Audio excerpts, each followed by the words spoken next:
Assalamualaikum warahmatullahi wabarakatuh. Selamat datang di Demit Horor, tempat di mana kisah gaib, teror malam, dan misteri dunia lain diungkap tanpa ampun.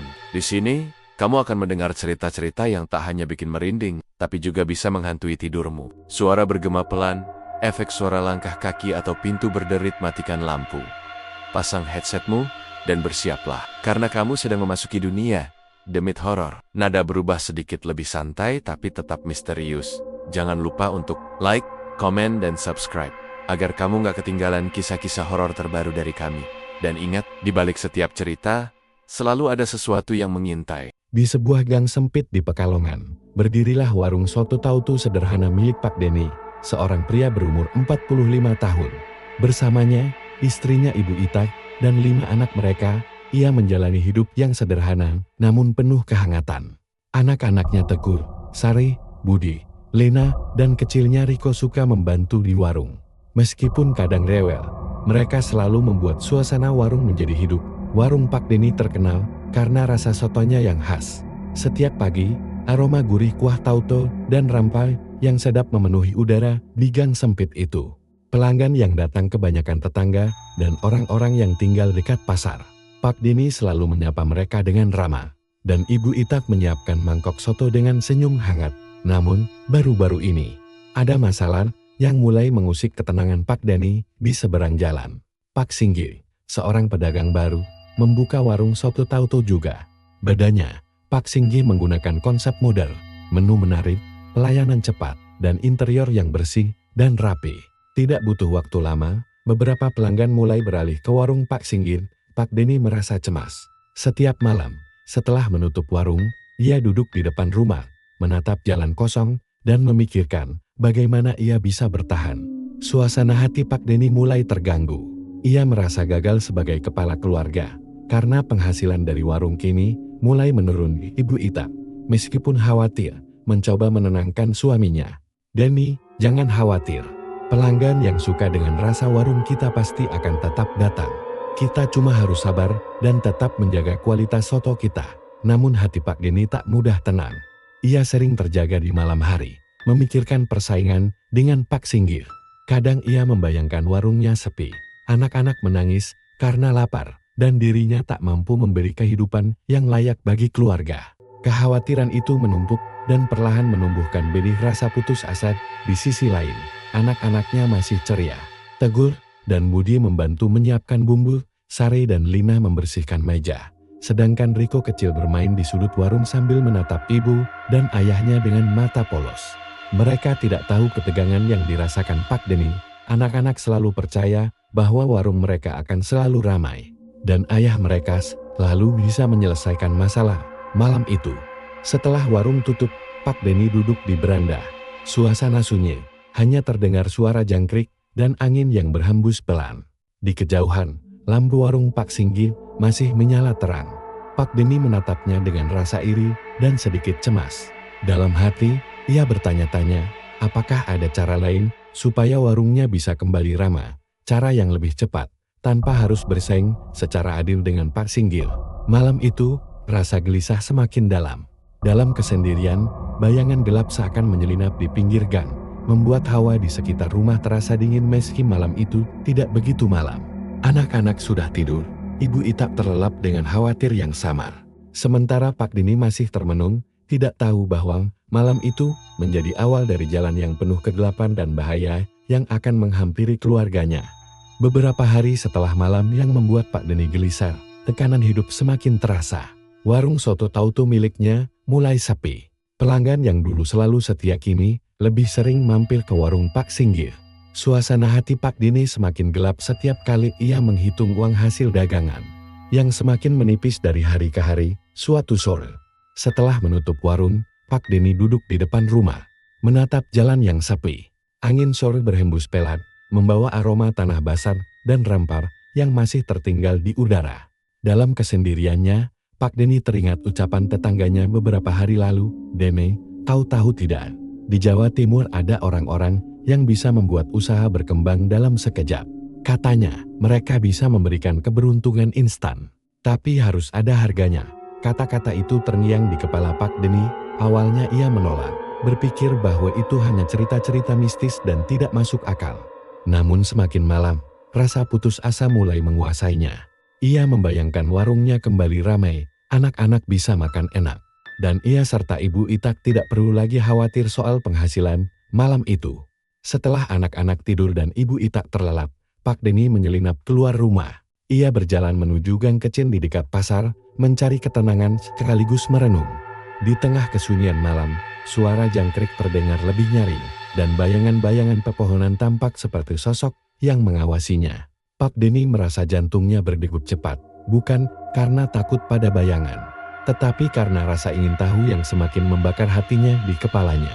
Muncul satu pikiran berbahaya, kalau ada cara cepat untuk mengalahkan Pak Singgir dan membuat warung saya sukses, apakah saya mau mengambil risiko? Hari-hari berikutnya, Pak Denny mulai mencari informasi tentang pesugihan di Jawa Timur. Ia mendengar kabar dari orang-orang yang misterius, yang berbicara dengan suara rendah, seolah takut didengar orang lain. Mereka mengatakan bahwa pesugihan itu nyata, bisa membuat seseorang kaya dalam waktu singkat. Tapi harga yang harus dibayar tidak ringan. Rasa penasaran Pak Denny semakin kuat. Ia mulai membayangkan dirinya sebagai pengusaha sukses. Warungnya ramai setiap hari, anak-anak bahagia, dan semua masalah teratasi. Perlahan, suara hati kecil yang mengatakan tidak, itu berbahaya mulai tenggelam di bawah desakan ambisi dan keputusasaan. Suatu malam, Pak Denny bermimpi aneh. Dalam mimpinya, ia berdiri di tengah hutan gelap, ditemani sosok tinggi dengan mata menyala merah. Sosok itu berkata dengan suara serak, dingin, dan menakutkan, jika kau ingin kekayaan dan keberuntungan, datanglah ke Jawa Timur. Tapi ingat, setiap yang kau dapatkan harus dibayar dengan sesuatu yang berharga. Pak Denny terbangun dengan keringat dingin membasahi tubuhnya. Jantungnya berdetak kencang, tapi hatinya terasa terikat. Mimpi itu seakan memanggilnya, menawarkan jalan pintas yang selama ini ia idam-idamkan. Ia merasa tidak bisa menolak panggilan itu. Meskipun ada rasa takut yang samar di dasar hatinya, keesokan harinya, Pak Denny mulai merencanakan perjalanan ke Jawa Timur. Ia berpikir untuk pergi sendirian, agar Ibu Itak dan anak-anaknya tidak khawatir. Namun, di balik keputusannya, ada rasa gelisah yang terus menghantui. Angin malam, suara binatang hutan di mimpinya, dan bayangan merah yang ia lihat dalam tidur seakan memperingatkannya akan bahaya yang menunggu. Pak Denny tahu satu hal, ini adalah keputusan yang tidak bisa ditarik kembali. Godaan kekayaan instan telah menjeratnya, dan langkahnya menuju dunia yang gelap dan menakutkan baru saja dimulai. Pagi itu, Pak Denny berangkat dari Pekalongan menuju Jawa Timur. Ia membawa tas berisi pakaian seadanya, sedikit uang, dan hati yang dipenuhi campuran rasa takut dan harapan. Anak-anak masih tidur ketika ia diam-diam meninggalkan rumah. Ibu Itak pun hanya bisa menatap dari jauh, tidak tahu apa yang sedang dipikirkan suaminya, dan merasakan kegelisahan yang mendalam. Perjalanan ke Jawa Timur memakan waktu berjam-jam. Sepanjang jalan, suasana mulai berbeda. Semakin dekat ke lokasi pesugihan, udara terasa lebih lembab dan berat, seakan-akan diselimuti kabut tipis yang tidak biasa. Pepohonan di sepanjang jalan terlihat lebih rimbun, gelap, dan menimbulkan bayangan yang menakutkan. Kadang Pak Denny merasa seperti ada sosok yang mengikuti dari kejauhan, tapi setiap ia menoleh, tidak ada apa-apa. Ketika matahari mulai terbenam, Pak Denny sampai di hutan yang disebut sebagai tempat pesugihan. Hutan itu sunyi, meski terdengar suara binatang malam dan ranting yang patah, seolah-olah ada yang mengintai. Kabut tebal menyelimuti jalan setapak, membuat jarak pandang hanya beberapa meter. Angin berhembus dingin, menusuk kulit, membuat bulu kuduk Pak Denny merinding. Di tengah hutan, tiba-tiba muncul sebuah pondok tua yang tampak menyeramkan. Kayu-kayunya laput, pintunya terbuka setengah, dan ada aroma dupa yang kuat serta tanah lembab yang menyengat hidung. Pak Denny merasakan jantungnya berdebar kencang. Suara-suara gaib seakan berbisik dari dalam pondok. Namun, rasa ingin tahu dan ambisi untuk kaya membuatnya tetap melangkah masuk di dalam pondok. Ia bertemu dengan seorang pria tua berpakaian lusuh, dengan mata yang tajam dan menakutkan. Sosok itu berbicara dengan suara serak namun berwibawa. Kau yang mencari kekayaan instan? Ketahuilah, jalan ini bukan untuk yang lemah. Segala yang kau inginkan bisa kuberikan, tapi setiap hadiah harus dibayar dengan harga yang tinggi. Apakah kau siap? Pak Denny mengangguk pelan, meskipun hatinya bergetar. Ia merasa takut, Tapi bayangan warung sepi dan anak-anak kelaparan di rumah membuatnya nekat.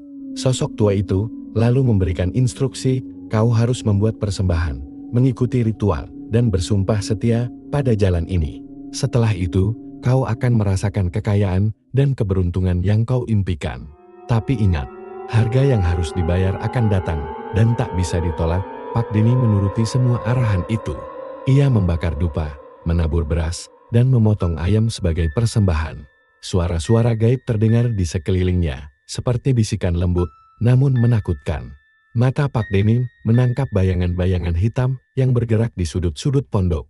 Ia merasa seakan-akan ada banyak mata yang mengawasinya, menguji keberanian dan keseriusannya. Saat ritual selesai, pondok itu seketika sunyi. Kabut di luar hutan tampak semakin tebal, dan angin berhembus lebih kencang. Sosok tua itu menatap Pak Denny dengan tajam, dan berkata, mulai saat ini, kekayaanmu akan datang. Tapi jangan lupa, setiap malam bayangan itu akan mengikutimu, setiap langkah keluargamu akan diawasi. Kau telah menandatangani takdirmu sendiri. Pak Denny pulang ke Pekalongan dengan perasaan campur aduk. Senang karena berhasil mendapatkan cara pintas untuk mengalahkan Pak Singgih. Tapi juga dihantui ketakutan yang tidak bisa ia jelaskan. Sepanjang perjalanan pulang, bayangan pohon yang melintas seolah menempel pada mobilnya. Angin malam membawa bisikan samar, dan suara-suara yang aneh membuatnya merasa ada sesuatu yang mengikuti sesampainya di rumah. Ia melihat anak-anaknya tidur nyenyak. Ibu Itak masih menunggu tanpa tahu apa yang telah ia lakukan. Pak Denny tersenyum, berusaha menutupi kegelisahannya. Ia yakin semuanya akan baik-baik saja, tapi tidak tahu bahwa perjalanan ke Jawa Timur telah membuka pintu kegelapan yang akan menghantui keluarganya, langkah demi langkah. Malam itu, ketika Pak Denny terlelap, ia bermimpi lagi. Kali ini, bayangan hitam yang lebih nyata menatapnya, dan suara yang seram berbisik, segala sesuatu ada harganya, Denny, jangan menyesal nanti. Dan malam itu, hawa dingin dan rasa ngeri mulai merayak ke dalam rumah Pak Denny. Tanda bahwa kehidupan keluarganya akan segera berubah selamanya. Keesokan harinya, Pak Denny membuka warung soto tauto seperti biasa, tetapi ada yang berbeda. Suasana warung terasa lebih hidup dari sebelumnya. Pelanggan berdatangan satu persatu. Bahkan beberapa yang biasanya ke warung Pak Singgih, mulai mampir ke warung Pak Denny. Aroma kuah tauto yang gurih dan rasa rempahnya yang khas seakan lebih menggoda daripada sebelumnya. Pak Denny tersenyum lebar. Hatinya terasa lega, seakan semua kerja keras dan keputusannya untuk melakukan pesugihan mulai membuahkan hasil. Ia merasa seperti berada di atas awan. Anak-anaknya ikut sibuk membantu melayani pelanggan yang ramai. Tegur dan Budi menyiapkan bumbu dengan cekatan. Sari dan Lina membersihkan meja. Sedangkan Riko kecil berlari-lari di antara kaki pelanggan sambil tertawa. Ibu Itak juga merasa lega melihat warung kembali ramai. Namun, di balik senyumnya, ada rasa cemas yang samar. Ia merasakan sesuatu yang aneh di udara seperti hawa dingin yang tidak wajar, meskipun matahari bersinar hangat. Dan suara-suara samar yang membuat bulu kuduknya berdiri. Hari demi hari, warung Pak Denny semakin ramai. Omset meningkat drastis, bahkan beberapa pelanggan yang sebelumnya setia ke warung Pak Singgih, kini lebih sering datang ke warung Pak Denny. Tetangga-tetangga mulai menanyakan resep rahasia sotonya yang sekarang terasa lebih lezat dari sebelumnya. Pak Denny merasa bangga, tetapi di dalam hatinya ada rasa takut yang tidak bisa ia jelaskan. Malam itu, ketika anak-anak sudah tidur, Pak Denny duduk di beranda sambil menatap langit gelap. Ia merasa lega sekaligus gelisah. Hatinya mulai terganggu oleh bayangan yang ia lihat di sudut mata sesosok bayangan hitam yang seakan mengintai dari kejauhan. Setiap kali ia menoleh, bayangan itu hilang begitu saja, membuatnya ragu apakah itu nyata atau hanya imajinasinya. Ibu Itak juga mulai merasakan hal-hal aneh. Terkadang ia mendengar suara-suara langkah di rumah, padahal semua anggota keluarga sedang tidur. Kadang, ia melihat bayangan gelap melintas di ruang tamu, atau suara lirih anak-anak menangis yang terdengar samar. Semua itu membuatnya merasa tidak nyaman. Meskipun ia belum bisa memastikan apa yang sebenarnya terjadi, Pak Denny sendiri mulai mengalami mimpi-mimpi aneh. Dalam tidurnya, ia sering melihat bayangan gelap yang menatapnya dengan mata merah menyala, dan suara serak berbisik, "Segala yang kau dapatkan ada harganya, Denny." Pada siang hari, Pak Denny merasakan energi yang aneh. Tangannya terasa lebih kuat saat mengaduk kuah, aroma soto lebih menggoda, dan pelanggan tampak lebih puas dari biasanya. Ia menyadari bahwa pesugihan yang ia lakukan memang memberikan hasil yang luar biasa. Namun rasa takut dan gelisah mulai mengintai setiap detik. Suatu sore, saat Pak Denny sedang menutup warung, ia melihat anak-anak bermain di halaman. Riko kecil tiba-tiba berhenti dan menatap ke arah hutan kecil di dekat rumah, sambil berkata dengan suara lirih, "Ayah, ada orang hitam di sana. Dia menatap kita." Pak Denny mencoba menenangkan anaknya, mengatakan itu hanya bayangan pohon atau hayalan anak kecil. Namun, hatinya bergetar. Ia mulai sadar bahwa pesugihan yang ia lakukan membawa konsekuensi yang lebih gelap dari yang pernah ia bayangkan. Malam itu, ketika keluarga tertidur, Pak Denny duduk sendiri di beranda, merenungkan apa yang telah ia lakukan. Kekayaan dan keberuntungan mulai datang, tapi tanda-tanda kegelapan juga semakin nyata. Suara lirih, bayangan yang bergerak sendiri, dan hawa dingin yang menusuk kulit seakan memperingatkannya bahwa harga dari pesugihan ini belum sepenuhnya muncul. Pak Denny tersenyum tipis, mencoba menenangkan diri. Namun, dalam hatinya, ia tahu bahwa kehidupan keluarganya tidak akan pernah sama lagi.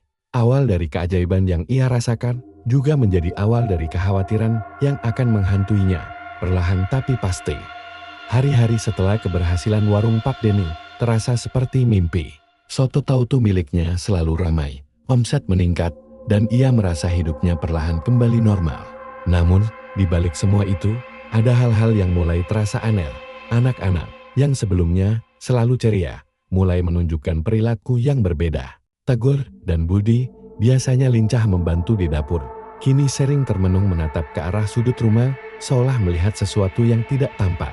Sari dan Lina kadang menangis tanpa sebab, menjerit karena mimpi buruk yang membuat mereka ketakutan. Riko kecil, yang selalu riang, tiba-tiba sering berkata, "Ada orang hitam di sini."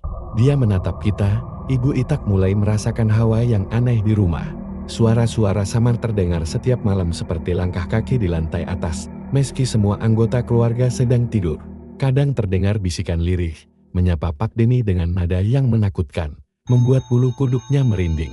Lampu rumah sering berkedip sendiri, dan pintu yang terkunci tiba-tiba terbuka tanpa sebab. Pak Denny awalnya menganggap semua itu hanya imajinasi atau kelelahan.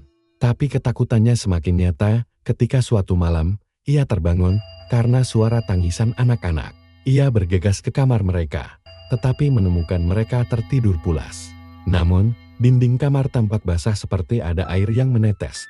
Padahal, tidak ada hujan, dan pipa pun baik-baik saja. Suasana warung pun mulai terasa aneh. Suatu sore, saat Pak Denny menyiapkan soto tautu, aroma kuahnya tiba-tiba berubah. Harumnya bukan lagi menggugah selera, tapi menusuk hidung seperti bau hangus dan tanah lembab. Pelanggan yang duduk di warung tampak heran dan mengerutkan dahi, meskipun mereka tidak berani mengeluh. Di sudut warung, bayangan gelap seolah bergerak sendiri, menimbulkan hawa dingin yang membuat Pak Denny gemetar. Suatu malam, Pak Denny bermimpi lagi. Dalam mimpinya, ia berdiri di tengah hutan gelap, ditemani sosok tinggi berwajah menyeramkan. Sosok itu berbicara dengan suara berat dan menakutkan, "Segala yang kau miliki datang dengan harga. Denny, jangan lari dari takdirmu." Pak Denny terbangun dengan keringat dingin membasahi seluruh tubuhnya. Ia merasa ada sesuatu yang menekannya, sesuatu yang selalu mengintai keluarga dan warungnya. Namun, rasa serakat dan ambisinya untuk memenangkan persaingan dengan Pak Singgih masih kuat, membuatnya menahan ketakutan dan mencoba tetap menjalankan hidup seperti biasa. Hari demi hari, tanda-tanda itu semakin jelas. Bayangan hitam terlihat semakin sering. Anak-anak makin sering menangis atau menjerit karena mimpi buruk, dan suara-suara gaib mulai terdengar bahkan saat siang hari. Pak Denny mulai merasa bahwa pesugihan yang ia lakukan bukan hanya memberikan keberuntungan, tapi juga membuka pintu kegelapan yang menghantui keluarganya. Suatu sore, Ibu Itak menatap Pak Denny dengan mata penuh kecemasan. "Denny, aku merasa ada yang salah. Anak-anak, mereka takut setiap malam. Aku takut sesuatu akan terjadi pada kita." Pak Denny hanya bisa menunduk. Ia tahu istrinya benar. Ia sendiri merasakan hawa menyeramkan yang selalu mengikuti langkahnya. Tapi di balik rasa takut itu, ia merasa terikat dengan janji pesugihan. Ia tidak bisa mundur, karena jika ia menolak, Warung yang telah susah payah dibangun bisa hancur. Dan rasa malu serta kehancuran keluarga akan menimpa mereka malam itu. Ketika keluarga tertidur, Pak Denny duduk sendiri di beranda. Angin malam membawa aroma tanah basah dan bau dupa. Dalam diam, suara lirih terdengar. Segalanya punya harga, Denny. Dan harga itu akan datang padamu dan keluargamu. Pak Denny menunduk, sadar bahwa tanda-tanda menakutkan ini hanyalah awal dari kegelapan yang akan segera menyelimuti keluarganya. Ia mulai memahami bahwa pesugihan tidak pernah memberikan kekayaan tanpa konsekuensi, dan setiap langkahnya kini akan diikuti oleh bayangan-bayangan yang semakin nyata dan menakutkan. Warung Pak Denny tetap ramai, bahkan lebih ramai daripada sebelumnya. Namun, di balik itu semua, keluarga mulai merasakan hawa yang menakutkan. Bayangan hitam terus muncul di sudut-sudut rumah, anak-anak sering menangis di malam hari, dan suara-suara gaib mulai terdengar lebih jelas. Pak Denny merasa tegang, tapi ia menenangkan diri dengan membayangkan kesuksesan warungnya suatu sore. Ketika matahari mulai turun, Pak Singgi datang ke warung Pak Denny.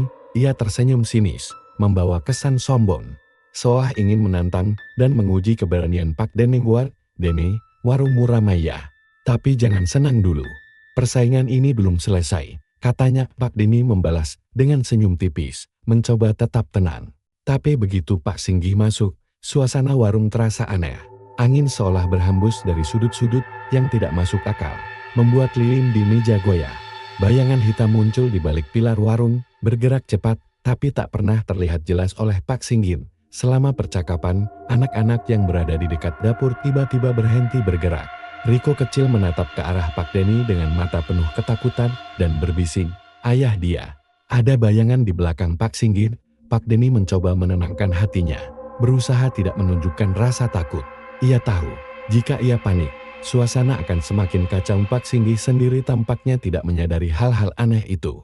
Ia berbicara dengan suara santai tapi menyimpan nada provokatif, membandingkan rasa soto tauco Pak Denny dengan miliknya, mencoba menakut-nakuti pelanggan agar tetap setia padanya. Namun, setiap kali Pak Singgi menoleh ke arah tertentu, bayangan gelap seakan bergerak dan mengintai dari sudut ruangan. Suasana semakin tegang ketika lampu warung tiba-tiba berkedip dan gelap sesaat. Angin dingin menerpa pelanggan, membuat beberapa orang menggigil. Bayangan hitam itu bergerak semakin dekat ke Pak Denny, hampir seperti ingin memberi peringatan. Jantung Pak Denny berdegup kencang, dan ia merasakan hawa menakutkan yang menekannya hingga ke tulang. Pak Denny mencoba berbicara dengan tenang. "Pak Singgi, mari kita selesaikan persaingan ini dengan baik. Tidak perlu saling menjatuhkan." Pak Singgi menatapnya tajam, lalu tersenyum tipis. "Haha, Denny, kau sudah terlalu lama nyaman dengan warungmu. Tapi dunia ini keras. Siapa yang lebih kuat, dialah yang menang." Tiba-tiba, bayangan hitam itu bergerak cepat melewati dapur dan menimbulkan suara gemerisik yang membuat seluruh warung terdiam. Beberapa pelanggan menatap ke arah Pak Denny dengan wajah bingung dan takut. Anak-anak menjerit kecil, merasa kehadiran sesuatu yang tidak mereka mengerti. Pak Denny menyadari satu hal, persaingan dengan Pak Singgi kini bukan hanya tentang rasa soto, pelanggan, atau omset. Ada sesuatu yang lebih gelap, sesuatu yang berasal dari pesugihan yang ia lakukan. Bayangan hitam itu seolah memperingatkan bahwa jalan pintas yang ia pilih membawa konsekuensi serius, dan bahwa keberhasilan warungnya kini terikat erat dengan dunia gaib yang tak bisa ia kendalikan. Setelah Pak Singgi pergi, suasana warung tetap tegang. Angin dingin bertiup di dalam rumah, suara lirih terdengar dari sudut dapur, dan bayangan hitam masih menempel di sudut mata Pak Denny. Ia tahu, ini baru awal dari masalah yang lebih besar. Persaingan dengan Pak Singgi hanyalah pemicu, sementara kegelapan yang ia panggil melalui pesugihan mulai menunjukkan wujudnya. Malam itu, Pak Denny duduk sendiri di beranda. Hati dan pikirannya kacau antara keserakahan, rasa bersalah, dan ketakutan. Bayangan hitam yang menempel di warung, suara-suara lirih, dan hawa dingin yang menusuk kulit semuanya mengingatkan Pak Denny bahwa keberhasilan yang ia dapatkan tidak akan pernah datang tanpa harga. Dan harga itu segera menanti. Hari-hari berikutnya, kehidupan warung Pak Denny semakin ramai, bahkan melebihi harapannya. Tapi bersama dengan kesuksesan itu, tanda-tanda kegelapan yang ia abaikan semakin nyata. Bayangan hitam yang dulu hanya muncul samar-samar kini sering terlihat jelas, bergerak di sudut-sudut rumah dan warung. Suara lirik yang menyeramkan terdengar di malam hari, seolah mengawasi langkah setiap anggota keluarga. Suatu malam, Pak Denny terbangun karena mendengar tangisan anak-anak. Ia bergegas ke kamar mereka, namun menemukan semuanya tertidur pulas. Tetapi sesuatu yang lebih menakutkan menunggu. Dinding kamar basah seperti ada air yang menetes, dan di sudut kamar, bayangan gelap menempel di lantai. Pak Denny merasakan jantungnya berdegup kencang. Kesadaran bahwa pesugihan telah menuntut sesuatu mulai menakutinya. Keesokan harinya, anak-anak mulai menunjukkan perubahan yang semakin aneh. Teguh dan Budi sering menatap ke arah sudut rumah tanpa alasan. Sare dan Lina menjerit kecil di malam hari karena mimpi buruk yang menakutkan, dan Riko kecil menolak tidur sendiri, terus memeluk Ibu Itak sambil berbisik, "Ada yang menakutkan, Bu. Dia ingin kita." Ibu Itak merasa semakin gelisar. Suara-suara langka, bisikan lirih, dan hawa dingin yang menusuk kulit membuatnya tidak bisa tidur dengan tenang. Ia mulai meminta Pak Denny untuk membicarakan hal ini.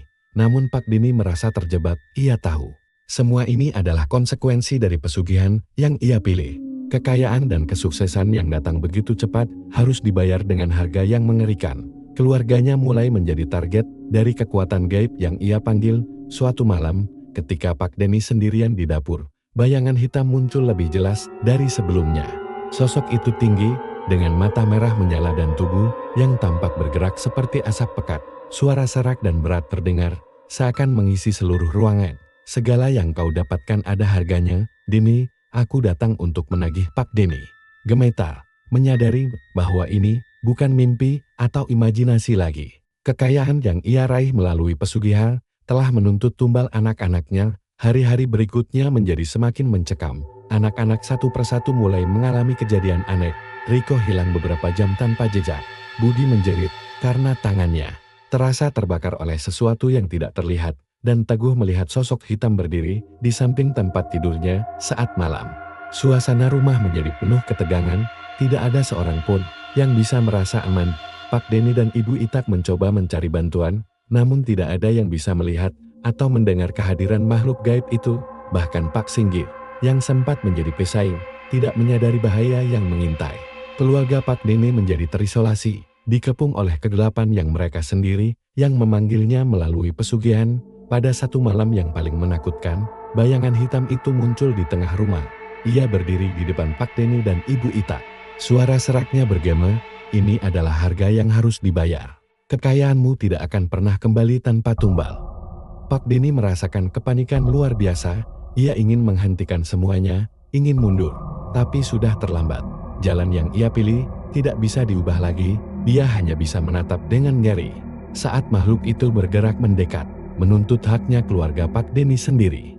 Malam itu menjadi titik balik. Pak Denny menyadari bahwa pesugihan bukan hanya tentang kekayaan atau keberuntungan.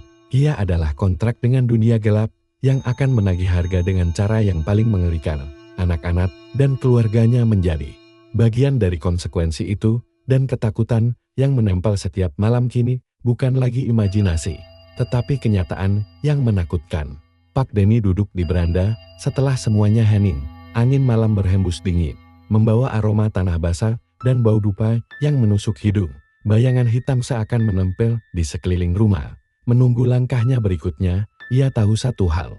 Harga pesugihan telah terungkap, dan tidak ada jalan kembali. Kehidupan keluarga Pak Denny kini berada di ambang kehancuran. Warung soto Tautu yang sebelumnya ramai dan menjadi sumber kebanggaan kini terasa seperti sarang kegelapan. Bayangan hitam yang selalu mengikuti Pak Denny kini semakin jelas dan bergerak lebih bebas, seolah ingin menelan seluruh keluarganya. Suara-suara lirih yang dulu samar kini terdengar keras, seperti bisikan yang langsung menembus telinga, membuat jantung siapapun yang mendengar berdegup kencang. Suatu sore, ketika Pak Denny sedang menyiapkan kuah soto Tautu, aroma yang menusuk hidungnya berbeda dari biasanya. Bau hangus bercampur tanah basah memenuhi ruangan. Pelanggan yang datang menatap heran, beberapa mundur karena merasa ada sesuatu yang salah dengan warung itu. Bayangan gelap bergerak di antara meja dan kursi, menimbulkan hawa dingin yang menusuk tulang. Di rumah, anak-anak semakin sering mengalami kejadian aneh. Riko kecil beberapa kali terlihat berbicara sendiri, menatap sudut gelap kamar sambil gemetar. Teguh dan Budi menjerit di tengah malam. karena tangannya terasa seperti diremas oleh sesuatu yang tidak terlihat. Sari dan Lina sering terbangun menangis, menatap langit-langit kamar seolah ada sesuatu yang ingin turun menjemput mereka. Ibu Itak berusaha menenangkan anak-anak, tapi rasa takut dan kepanikan semakin menekan hatinya. Pak Denny sendiri mulai kehilangan kendali. Ia mencoba menenangkan diri dengan berpikir bahwa semua ini adalah ujian dan bahwa ia bisa mengatasi semuanya. Namun, kenyataan lebih kejam. Bayangan hitam itu kini muncul di dalam rumah, bergerak di dapur, ruang keluarga, bahkan di kamar anak-anak. Suara serak terdengar setiap malam, memperingatkan Pak Denny bahwa harga pesugihan sudah dekat waktunya. Suatu malam, kepanikan mencapai puncaknya. Anak-anak hilang satu persatu selama beberapa jam. Pak Denny dan Ibu Itak panik mencari mereka, berlari di sekitar rumah dan warung, memanggil nama anak-anak dengan suara bergetar. Tapi anak-anak tidak ada dimanapun. Rasa takut dan bersalah menekan Pak Denny, menyadarkannya bahwa keserakahan dan ambisinya kini telah membawa bencana nyata. Warung pun menjadi saksi kehancuran. Meja dan kursi bergerak sendiri. Piring-piring terjatuh tanpa disentuh tangan manusia, dan kuah soto tautu tumpah ke lantai seolah ada tangan tak terlihat yang menolaknya. Lampu-lampu berkedip dan padam, meninggalkan ruangan dalam kegelapan pekat. Pak Denny mencoba menyalakan lilin, tetapi angin dingin memadamkannya. Seketika, di tengah kepanikan, bayangan hitam muncul di depan Pak Denny dan Ibu Itak. Sosok itu tinggi, tubuhnya seperti asap pekat, dengan mata merah menyala menatap tajam. Suara seraknya bergema, "Segala yang kau miliki akan kubawa. Ini adalah harga yang harus dibayar." Pak Denny berlutut, menangis, memohon agar keluarga dan anak-anaknya diselamatkan. Tapi makhluk itu hanya menatap dingin, lalu bayangan itu menyebar ke seluruh rumah. Suasana menjadi mencekam, hawa dingin menusuk, dan suara tangisan anak-anak terdengar samar di seluruh ruangan. Keluarga Pak Denny kini dikepung oleh kegelapan yang mereka sendiri panggil. Tidak ada seorang pun yang bisa menolong mereka. Kepanikan dan ketakutan memuncak, menyelimuti setiap sudut rumah dan warung. Semua usaha Pak Denny untuk mendapatkan kekayaan instan kini berubah menjadi mimpi buruk yang nyata. Malam itu, Pak Denny duduk sendiri di halaman rumah. Tubuhnya gemetar dan wajahnya pucat. Ibu Itak memeluknya, menatap rumah yang kini penuh dengan bayangan menakutkan. Mereka sadar bahwa segala sesuatu yang mereka miliki, termasuk anak-anak dan warung, tidak lagi berada dalam kendali mereka. Pesugihan yang mereka lakukan telah membawa kehancuran, dan keluarga Pak Denny kini menjadi korban dari jalan gelap yang mereka pilih sendiri. Angin malam berhembus, membawa aroma tanah basah dan bau dupa yang menusuk hidung. Bayangan hitam menempel di seluruh rumah, seolah menunggu saat terakhir untuk menagih harga yang sudah lama dijanjikan. Kegelapan menyelimuti keluarga Pak Denny, dan malam itu menjadi awal dari kehancuran total yang akan segera menimpa mereka. Malam itu, keheningan menyelimuti warung soto tauto Pak Denny. Hanya terdengar suara angin dingin yang menerobos sela-sela kayu warung dan rumah, membawa aroma tanah basah dan bau dupa yang menusuk hidung. Bayangan hitam yang selalu mengintai keluarga Pak Denny kini muncul lebih jelas. Bergerak dengan cepat dan penuh niat jahat, Pak Denny dan Ibu Itak duduk di ruang tamu, memeluk diri mereka sendiri. Wajah mereka pucat dan gemetar. Anak-anak sudah tidak terlihat di kamar. Riko, Tegun, Buli, Sari, dan Lina semua hilang secara misterius, seolah ditelan oleh kegelapan yang mereka sendiri panggil melalui pesugihan. Tangisan samar terdengar dari sudut-sudut rumah, membuat jantung mereka seakan berhenti berdetak. Pak Denny menatap rumah yang kini penuh bayangan menakutkan. Meja dan kursi di warung berantakan, piring-piring pecah berserakan di lantai, dan kuah soto tauto yang semula harum kini tumpah ke lantai, berubah menjadi cairan gelap yang berbau busuk. Lampu-lampu berkedip dan mati, meninggalkan rumah dalam kegelapan yang pekat. Tiba-tiba, bayangan hitam itu muncul di depan Pak Denny dan Ibu Itak. Sosoknya tinggi, tubuhnya seperti asap pekat, dengan mata merah yang menyala menembus kegelapan. Suara serak dan berat terdengar, memenuhi seluruh ruangan. Segala yang kau raih, ada harganya. Dan harga itu harus dibayar sepenuhnya. Pak Denny berlutut, menangis, memohon ampun. Tolong jangan ambil anak-anak kami. Aku menyesal. Aku tidak tahu ini akan seburuk ini. Tapi makhluk itu hanya menatap dingin. Dengan gerakan sekejap, bayangan itu menyebar ke seluruh rumah, menelan satu persatu anak-anak Pak Deni yang muncul kembali sebagai sosok bayangan, menjerit dalam kesakitan dan ketakutan. Suara tangisan mereka bercampur dengan tawa menyeramkan makhluk itu, membuat Pak Deni dan Ibu Itak hampir gila karena teror yang mereka alami. Ibu Itak memeluk Pak Deni, menjerit sambil menangis, mencoba menahan kegelapan yang menguasai rumah mereka. Namun, tidak ada yang bisa menghentikan kekuatan itu. Warung dan rumah mereka hancur, pintu terlempan, atap retak, dan debu beterbangan di udara yang dingin.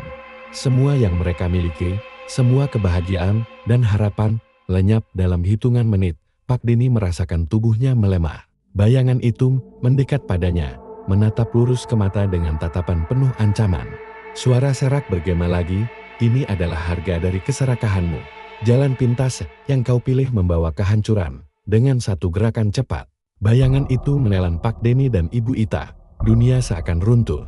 Suara tangisan dan teriakan bercampur menjadi satu, lalu semuanya menjadi sunyi. Tidak ada lagi cahaya, tidak ada lagi suara tawa anak-anak, hanya kegelapan yang menelan seluruh keluarga. Keesokan harinya, tetangga melihat warung soto tahu-tahu Pak Deni kosong. Tidak ada tanda kehidupan. Piring-piring pecah berserakan, meja berantakan, dan bau tanah basah masih terasa menusuk. Pak Singgi datang untuk melihat saingannya, tetapi ia hanya menemukan kesunyian dan aura menyeramkan yang membuat bulu kuduknya berdiri. Warung itu kini dikenal sebagai tempat angker, dan cerita tentang keluarga Pak Deni menjadi legenda menakutkan di Pekalongan, bahwa keserakahan dan jalan pintas untuk kekayaan dapat membawa kehancuran total. Bahwa pesugihan tidak pernah memberi tanpa menuntut harga yang paling mengerikan nyawa dan kebahagiaan keluarga. Warung soto tahu-tahu Pak Deni tetap ada, tetapi hanya sebagai tempat kosong yang dihantui bayangan gelap. Menjadi peringatan bagi siapapun yang mencoba menempuh jalan pintas untuk kekayaan dan malam-malam berikutnya. Penduduk sekitar sering mendengar tangisan samar dan suara lirih anak-anak, meski mereka tidak pernah terlihat. Keluarga Pak Deni telah menjadi tumbal pesugihan, dan akhir tragis itu menjadi pelajaran pahit yang tidak akan pernah terlupakan.